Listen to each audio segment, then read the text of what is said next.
Good afternoon from Dunkirk ferry port as we depart France on our return back to the UK after our 12-day trip to the Euros. Wasn't a total disaster. We didn't lose.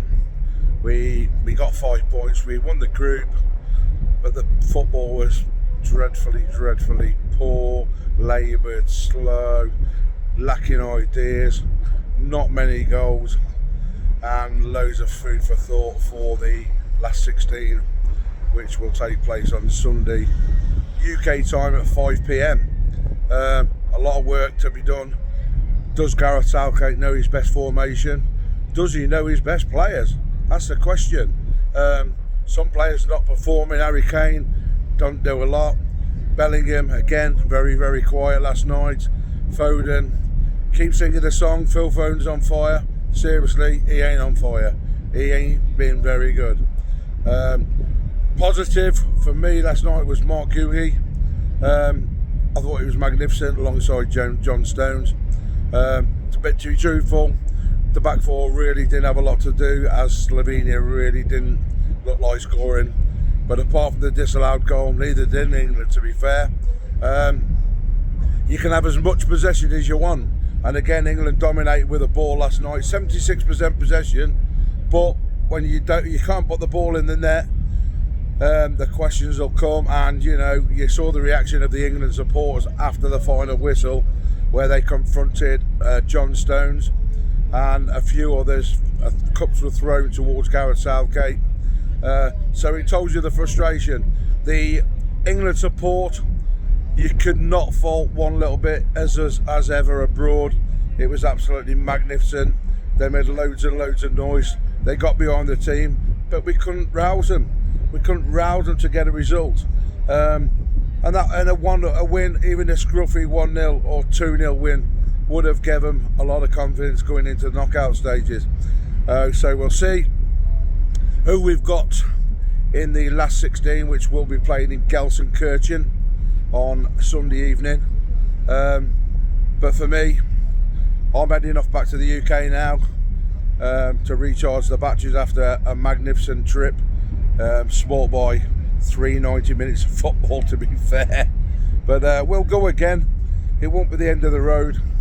There will be other trips with England, maybe later on in the tournament, if we can spark this team into life and push on towards the last 16, last 8, maybe the semi-final and final. You just don't know. Tournament football, when it comes to knockout stages, is unpredictable, as everybody knows. So if we get a little bit of luck and the performances and the players begin to knit together and play together, more importantly, and we find a way of winning games.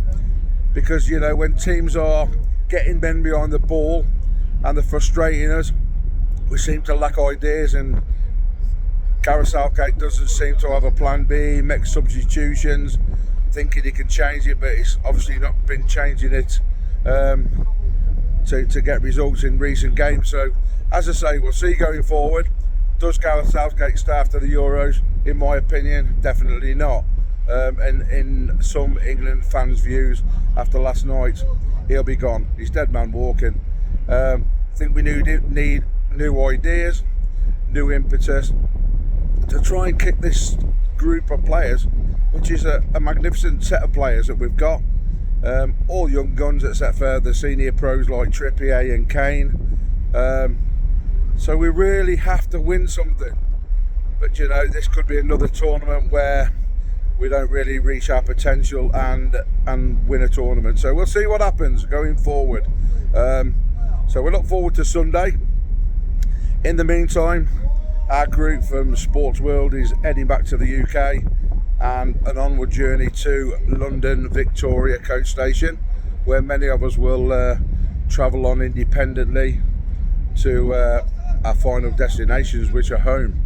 So this is Dave Percival for WEBBY'S Sports Roundup in a pretty blowy passenger deck of the DFDS ferry from Dunkirk back to Dover in the UK. So if you like what you see and you love what you hear, press the like button and subscribe to WEBBY'S Sports Roundup in Tenerife. So for now, it's Dave Percival signing off, and say have a good afternoon everyone, and stay safe. Take care. Bye bye.